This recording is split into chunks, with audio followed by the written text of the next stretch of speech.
Yersin näme işledin? Şu iýan içýänlerimizi 100 yıl 200 yıl bundan öňkü döwrüň padyşalarynyň iýmedik zady. Şu wagtky ýerlärden öňkü döwrüň padyşalarynyň iýmedigi, geýýän geýimlerimiz öňkü döwrüň padyşalarynyň geýmedigi, ýaşan jaýlarymyz öňkü döwrüň padyşalarynyň köşkü de şu biziň ýaşan jaýymyzça ýokdy. Minýän maşinlaryny ýypytly maşin öňkü döwrüň padyşalary at ýa eşek bilen nähili bir maşin bilen otyr sahyr. Hemme zat bolçuluk, hemme zat gülçülük, namaz okudan okuma diyen yok. Mescitlerimiz açık, günde 5 vaktina cuma neme, adamlar aydırıp mescide varan arkayın namaz okuyup cummalar açık, ayet namazlar okuyup kurbanlık, sünnet sadaka, hatira, ölü direlerimizi yağlar, 3-7 sadakalarını edip durur. Hemme zat gülyali, şeyle asuda halka, şeyle asuda halkını dolandırıyan devlete karşı durup, öğrenmeyin, neyse zani yaş organ işyerlerimizi öldürüp, neyse sağaları yetim, neyse ayarları dur koydular. Bunun niyeti teröristlik etmek. Bunun niyeti azuda halka kan çaykamak. Vehhabilerin niyeti musulmançılık derler. Musulmançılıkta hiçbir adamın nahak yere öldürmeyene hakkı yoktur. Bir adam nahak yere öldüreyse, İndi sen şondan ağıralacak olsan, devlete tavşırmalı, devlet öldürürse öldürmeli, tutmalı. Şeriatta şonu öldürmeli ya, onun devletin kadisi öldürmeli diye. O karar çıkarmalı. Bir adam sana söylüğünü, vuruşunu, nâmedeni, muatıp öldürmek şeriatta yoktur. Ne dedi doğrular? Vehhabi değilse, şu göğe şeytan ilerine nâli kaçsın, yalgasın. Bela gelse kaçsın, geliye değilse bela gelse kaçsın, geliye diyenine isterim belli beter kaçsın yani. Şu Vehhabi deyip bilseniz kaçsın, Vehhabi deyip ağıt verilse de yaşlılarımızın sonra bilin, kaçarak durun sonundan. Allah'ın Vehhabi olmaktan, Vehhabilerin aramızda yaşamaktan bizi korasın bu gayet. Bir de şolar yani Vehhabiler bağ olsa da dese, eğer alim adamların olsa düşündürmeli, zat etmeli, olarım tutmak ulan, basmak ulan olmaya, olarım yana ettim ya, 3. bir forması var, ödünün Vehhabi dinini bilene. Yine şolara düşündürmeli, zat etmeli, belki o kadar doğru yol öğretirler. 6. mescitte imam nahili bolmalı ve nâşe yaşa çelli. Mescitte imam olacak adam bayağı ılımlı olmalı. Kur'an'ı doğru okuyup bilen olmalı. Bir de namazın farzını, vacibini, sünnetini, mustahabını bilen olmalı. Hayzatları edene namaz doğru oluyor, hayzatları edene namaz bozulyanlığını bilen oğlan olmalı. Özüm kamillik yaşa yetem olmalı, erkek olmalı, yankıyalı ılımlı bilimli olmalı. Şunları olsa, pesi 12 yaşını doldurandan sonunda ölüyençe imam olmalı yaradı, ona geçip okan dağını bilen olsa son imam olmalı doğru. Yönünü elbette 70-80 yaştan son ol namazında eyyem, kıraatında yanlışlık koyveriyen olsa, neyse rekat okanı bilmeyen olsa, öyle bilmeli, imamçılıktan çıkmalı, inni yaşlara vermeli. Düşünün değil mi? İmam olacak adam esası ılımlı olmalı, bilimli olmalı, bozularını, düzülerini bilen olmalı, öyle erkek olmalı, kamillik yaşında yetem olmalı. Ama bir adamın imam olmak için öğlenem olmak şartlar, yani öğlenem olsa sevaplıdır diye. Sebep öğlenen oğlana 2 rekatına bir sevap verilen olsa öğlenmediğine, öğlenene 70 rekat sevap verirler diye. Mescitte ya da başka yerde bir Müslümanın gönlüne değmek nahiydi. Bir Müslüman adamın yüreğini yıkmak, kâvani yıkmaktan nanırda günahlıdır diye. Sebep kâvani salan Adam ata, sonra İbrahim peygamber kâvani saldı ama adamın kalbini Allah saldı diye. Şunun için Allah Teala bir hadisin kutsiydi aydı ya, adamın mel'unun men el-ademi bunyanur Rab, adamın gövresi Hudayın salan sahtımanıdır, Hudayın salan gövresidir diye. Bu gövreni yıkan mel'unur Allah'ın rahmetinden daşlaştırılanlar diye. Allah'ın bu gövresini sen haram yollara harç edip yıkmalılar. Şol sanına sen bir adamın kalbine de değmeliler. Mesela bir adam var kavani yıksa şu an näme diýer? Toba toba Hudaý saklasyn, ay kafir boldy diýler. Doğrudan musulman kavani yıkmalar. Kavani yıkanda şoňa bir kafir boldy, näme boldy diýip Hudaý saklasyn diýilýän bolsa, bu adamın gowuny yıkmak kavani yıkmakdan anlarda günahkarlıktır diye. Şonun üçin de onlar mescidin içinde hiç adamın gowunyna degmeler. Mescidin daşyndan degmeler. Mescidin daşynda adamın gowunyna degmek dogry bolmaýan bolsa mescidin içinde näme dogry bolsun? Burada mescidin içinde dünya gurrumuna edip geplemek 40 yıl ibadatını koydurur diye. Adam sen 40 yıl ibadet edip mescidin içinde var bir yönü köy bir dünyevi gurrun edip o sayede dünya gurrumuna edenden son gavunna degiyenle. Şeylik gavunna degiyen sen 40 yıl ibadatını koydururken. 8. soru. Ayal maşgalalar adamsından icazası çıkıp gitse ne olur? Bu çıkıp gitmek doğru mu diye.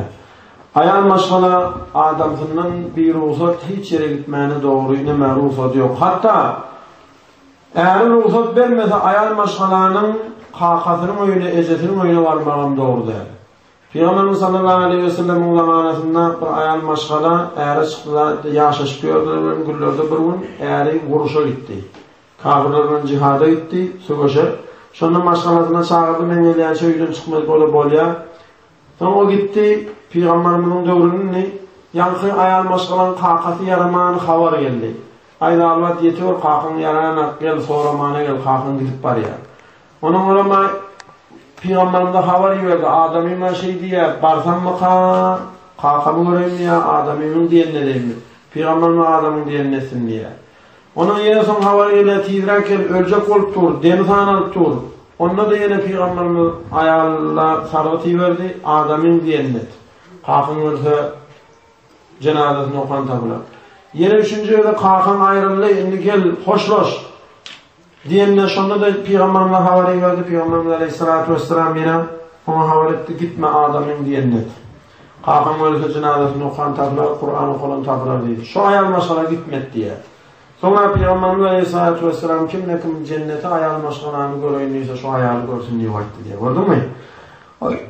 Ayal maşgala adamsına şu form nem olmalı, bağlı olmalı. Şimdi Peygamberimiz aleyhissalam aydı ayal maşgalanın cennete gitmeye manfaattır, doğduğu gitmeye manfaattır diye. Ayal maşgala Allah'ın diyennet de Peygamberinin diyennedir.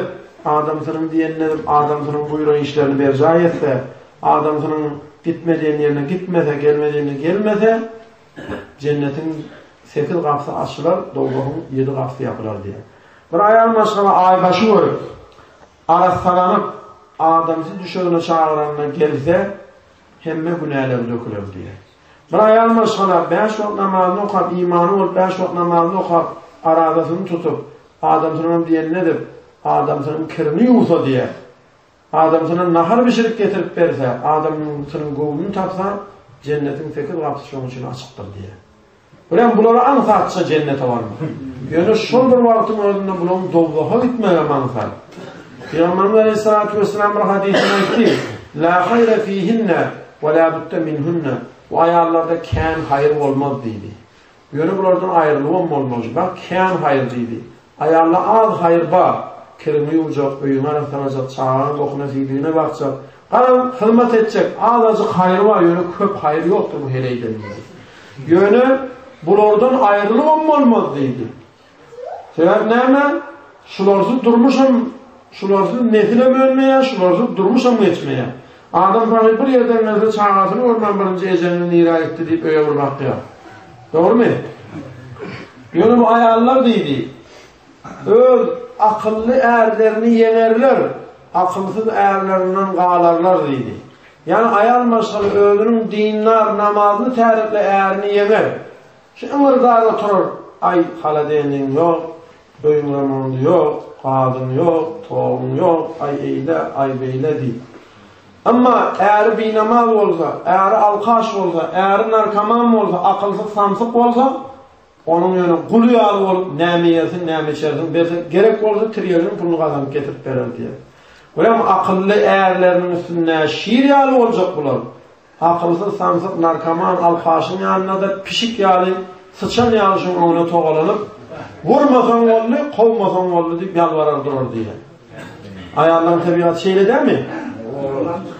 Koyan bayır her kim güdüyor, her kim nerelere hediyet veriyor onlarla. Ondan Peygamberimiz Aleyhisselam'a ayettim, men akıllı olup, dinler olup, maşgalandan qalanımı kovveriyen, akılsız samsık olup maşgalamı yemenimden niye?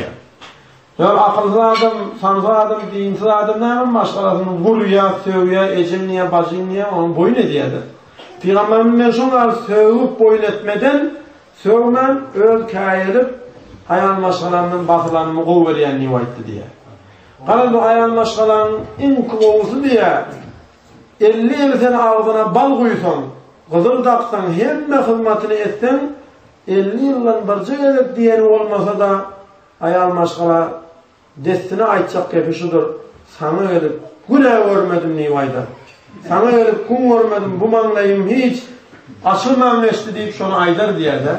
Şunun için şunla hemme ibadetini koydurur verir diye. Şunu değil mi?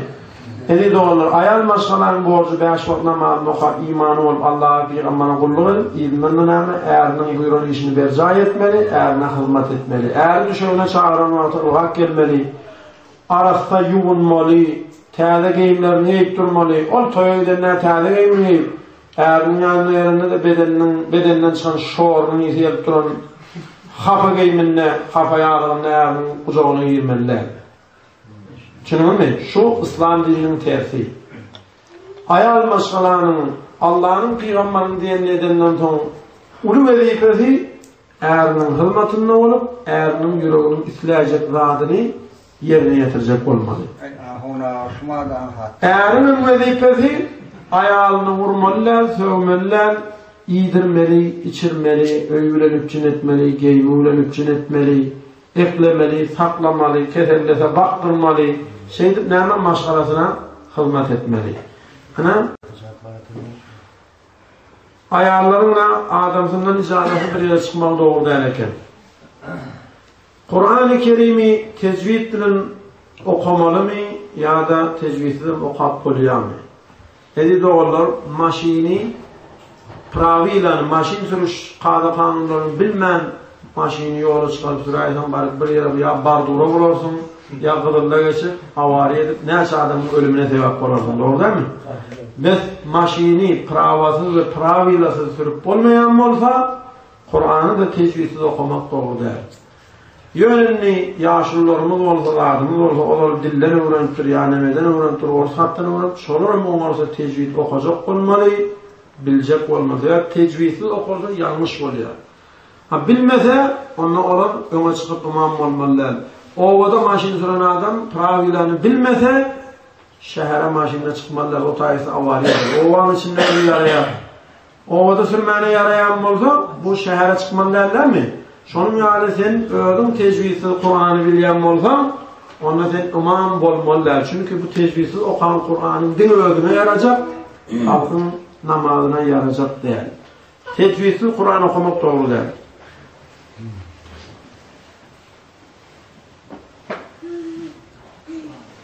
Adım almakta nahili derece var.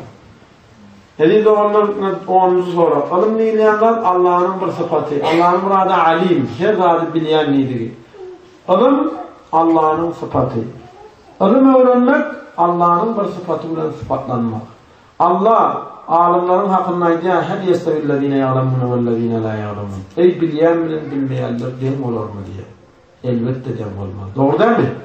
Hatta Peygamber Aleyhisselam'a ile bir adam ya ilim öğrenecek deyip öğünden çıksa diye barıp şu ilim öğrense ta öğüne gayrı gelyence diye 7 kat asmanlardaki bir işler, 7 kat yerdeki bir işler, hatta yerdeki bütün hayvanlar, hatta yerin düğündeki karıncalar, hatta denizin içindeki balıklar, şunun bazısı Hudaya şu ilim öğrenen talibinin günahını geç, Allah'ın şunun mertebesini belendir, Allah'ın şunu ilim ver, doğduğunun halas et, cennetine sallayıp, ne çiğ ilim öğrense şunu dileğede otururlar diye. İlim öğrenmek diyeni, 7 kat asmandaki perişteleri ve insanları ve 7 kat yerdeki hayvanları, hatta yerin dibindeki karıncaları, deryadaki, denizindeki balıkları özüne dile getirmek. Adım bir adam niye bir alim ya da talibinin bir ovan kavrustanın başından geçip gitse, şu kavrustanın adamlarına Allah azap veriyen olsa, şu alimin ya da şu talibinin şu kavrustanın boyundan geçip giderliğinin hatirine Allah 40 güller şu halktan azap ayırır diye. Şimdi bir alim ya talibinin şunlar geçip giderliğine 40 güller azabını ayırayan olsa, alim ya da talibinin bana şu kavrustanını ölüp şu talib gömüleyse kavrustanını hiç azap verilecekten, inni özünün hurmatına olana azap verilmeyen olsa, alim ya talibime de Allah Teala hiç hasırlayama azap verecek derken. Kıyamet günü olanı Allah Teala alimlere aydır diye, men size ilmi, sizin canınızı dozakta yapmak için ilim vermedim. Bir adama ilim veren olsam, onu dozak olduğunu haram ederim aydır diye. Bir adam ilim okuyan altında dünyadan kaysa, bir adamın kafirlerinin cihad edip, savaş edip, şehit olsa diye, öğününe ilim okuyan, yani ustadının ilim okuyan adamın soğağı, kafirlerle uğraş edip, şehit olan şehidinin soğağından keldir diye. Talibim ilim okuyan vakti ölse şehit olacak ama düşöğünde şehit olmaydı diye. Kıyamet günü olanda alimlerin ilim haktakiyadan siyasi var. Siyasi bilen şehitlen kanunu ölçülenir diye, şunla diye alimler diye ilim öğreten siyasi şehitlerin kanunundan ağır eyler diye. Yani ilimde şeyle neyme dereceler var.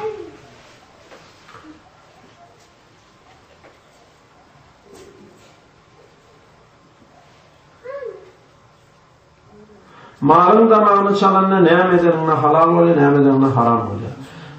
Malın damağını çalan altında doğrular, hayvanın ayağını nemetmeli, danmalı, öldürmene getiriyorlar, vurmalılar, sövmeliler, tüyünden çekmeliler, eziyet vermeliler, getirmem kıyışatmalı, kıyışatmam ayağını danmalı, çapalanmalı yani. Ve boğazını çalacak adamın yüzü de kıbla olmalı. Şunu mu? Bu şert değil. Mesela ben kıbla bakmam, bu tarafa bakıp damağını çalacağım halal olur, yönü, kovusu, boğazını çalacak adamın yüzüne hemen kıbla olmalı. İnni, şu hayvanın damak çalanına halal olmanın şerti, şu 4 tane kesilmeli damarı var. Buraya 2 kaptanına şah damarlar diye. Kan damar. Birim kikirtloğu, birim kızıl ödöğü. Kikirtloğu diye hava alıyor, kızıl ödöğü. Birim hemen iyimit geçiriyor. Yine şu 4 tane zadın hayvan varsa 3'ü kesilse hayvan ne oluyor? Halal oluyor. Düşünüyor mu? Birinci şerten şu 4'ün bulmamla 3'ü kesilmeli. 4'ü kesilse ne böyle koyuyor? 3'ü kesilse halal oluyor. Yine aydalı 2'si kesilse de haram, 1'i kesilse de haram. Kalanı kesilmeyen canı çıksa da. Mesela bir bıçağı sürttüm, bir damarı kesildi de kalan kızıl ödök, kıkırtlık, bu damarı kesilmedi. Ya 2'si kesildi de 2'si kalandı. Şunların canı çıktı. Şu mallarım oluyor, haram oluyor. Şu canı çıkmaka ağzından şu 4'ünün 3'ünü bir kesmeli. Bir. İkinci bir şerti, damak çalayan adam ya Müslüman olmalı, ya Hristiyan olmalı, ya da Yevrey olmalı. Yani Hristiyan yani İsa Peygamber ananan, Yevreylerin Musa Peygamber ananan. Birim Muhammed Aleyhisselam ananan Müslüman olmalı. Şu 3 halk şart biliyor. Eğer bir adam İsa Peygamber'e inanmasa, Musa Peygamber'e inanmasa ya da Muhammed Peygamber'e inanmasa, şunun çalan damağı şu etinem oluyor, haram oluyor. Üçüncüm, Bismillahi Allahu Ekber deyip çalmalı. Bismillah deyip çalmak, şunların üçüncü şerteken. Bir adam Müslüman ya Hristiyan ya Yevrey olup Bismillah deyip çalsa halallar, yine Bismillah deyip aytmaklığını yadından çıkarıp çalsa oğlum halallar. Yine Bismillah'ını bil kaslayın taşlasa, men Bismillah'sız çalacak değilse, oho Bismillah'ını ayt oğlum haram oluyanlar diyelim ne?